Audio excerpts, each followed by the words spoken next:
Unlike former NFL superstar O.J. Simpson and eccentric record producer Phil Spector, whose murder trials had captivated the U.S. amid the ensuing media circus, Casey Anthony was not a celebrity when her alleged crimes made headlines. She was ostensibly an ordinary woman with an unremarkable background, a single mother trying to make ends meet for herself and her young daughter Kaylee. But when she went to trial for allegedly murdering her then 2-year-old daughter, it wasn't long before virtually the entire nation paid close attention to her case and the accusations that were made against her.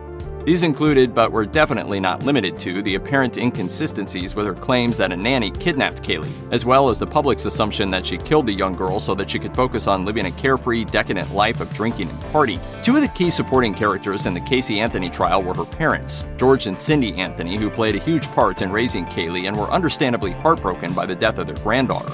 George Anthony in particular was subjected to some serious allegations during his daughter's trial, including the claim put forth by Casey's attorney, Jose Baez, that George had sexually abused Casey.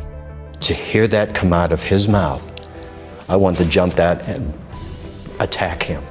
With about a decade passed since Casey was acquitted of the murder charges, you may be wondering how the years have changed her relationship with her dad and mom, a relationship that was strained even before Casey was accused of killing her own daughter. Let's break down how things currently stand between Casey Anthony and her parents.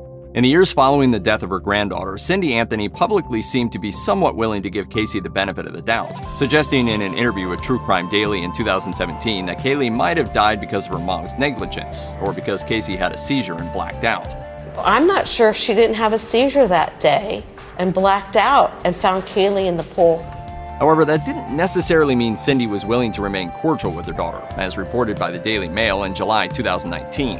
Cindy Anthony reportedly told the publication, "She and I agreed that it's just better we don't talk. As much as I miss her and I love her, I am dealing enough with my husband that I don't need her drama." As Cindy further explained, her priority at that point was caring for her husband, who had gotten into a car accident in November 2018 and suffered brain damage as a result. While Casey supposedly checked on her dad and mom following his accident, the couple's January 2019 interview on Dr. Oz apparently triggered the drama Cindy was referring to.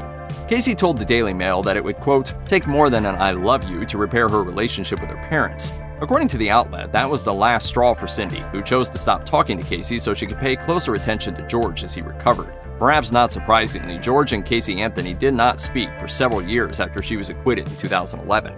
Casey and I right now, it's like oil and water, you know, one of us is floating, one of us are sinking or something.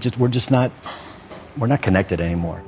George Anthony has vehemently denied the claims made about him during his daughter's trial, but time has seemed to have healed a lot of those wounds, as suggested when he and his wife, Cindy, once again appeared on Dr. Oz on the show's October 31st, 2019 episode.